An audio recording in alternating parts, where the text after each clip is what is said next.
হতাশা মাদক দিয়ে দূর হয় না। হতাশা দূর হবে, বলে দিব, তিনটা জিনিস, মাত্র তিনটা। কয়টা ভাই? এক, 5 ওয়াক্ত নামাজ। এক কি? নামাজে আপনি ওযু করে সিজদা দেন, ইনশাআল্লাহ আপনার মনে প্রশান্তি না আসলে আমাকে এসে বলেন যে আসে নাই।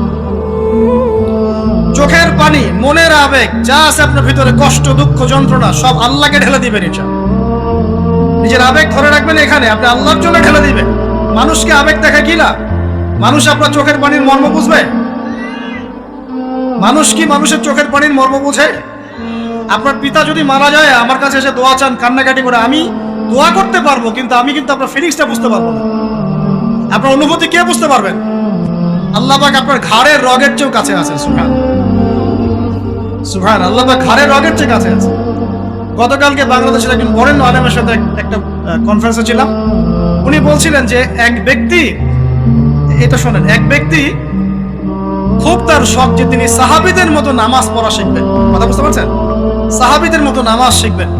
তো একজন বরেণ্য আলেমের কাছে এসেছেন, এসে বলছেন যে আমাকে সাহাবীদের মতো নামাজ শিখিয়ে দেন।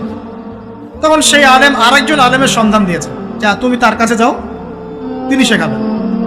তো সেই ব্যক্তি একটু অবাক হয়েছেন, কারণ যাকে প্রশ্ন করেছিলেন তিনি অনেক বড় মুহাদ্দিস, আর যার কাছে পাঠানো হচ্ছে তিনি অত বড় মুহাদ্দিস নন, কিন্তু আবেদ, আমল করে। তাকে গিয়ে বলছেন উনি আমাকে পাঠিয়েছেন সাহাবী বলা নামাজ শিখিয়ে দেন। তখন তিনি বলছেন ঠিক আছে, সুন্দর করে ওযু করে আসো, সুন্দর করে ওযু করে আসো। ওযু করার সময় খালি খেয়াল রাখবা যে আমি ওযু করছি শুধু আল্লাহর সন্তুষ্টির জন্য। কি খেয়াল রাখবেন?